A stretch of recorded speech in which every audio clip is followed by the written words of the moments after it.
احمد ایک چھوٹے سے گاؤں میں رہتا تھا۔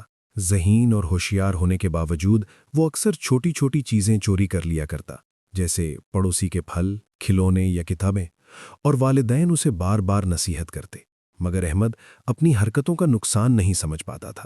ایک دن احمد نے گاؤں کے سب سے امیر شخص چودھری صاحب کے باغ سے آم چوری کرنے کا منصوبہ بنایا اور رات کے وقت چپکے سے باغ میں گیا، مگر جیسے ہی اس نے آم توڑے، چودھری صاحب کے کتوں نے اسے پکڑ لیا۔ احمد خوفزدہ اور شرمندہ ہو گیا، اور چودھری صاحب نے اسے سخت نظروں سے دیکھا اور کہا کہ چوری صرف مال کی نہیں بلکہ عزت اور اعتماد کی بھی خلاف ورزی ہے۔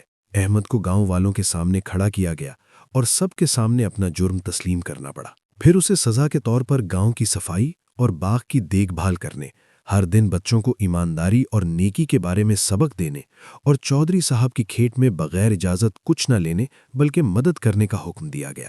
احمد نے شروع میں یہ سب مشکل پایا اور اکثر تھک کر بیٹھ جاتا، مگر آہستہ آہستہ اسے سمجھ آ گئی کہ چوری کرنے سے صرف نقصان ہوتا ہے اور اصل سکون ایمانداری اور محنت میں ہے۔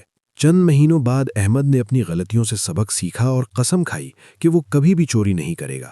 اس کی محنت اور ایمانداری دیکھ کر گاؤں والے بھی اس کی عزت کرنے لگے، اور احمد کی کہانی پورے گاؤں میں مشہور ہو گئی، اور ہر بچہ احمد کی مثال سن کر چوری نہ کرنے کی قسم کھاتا۔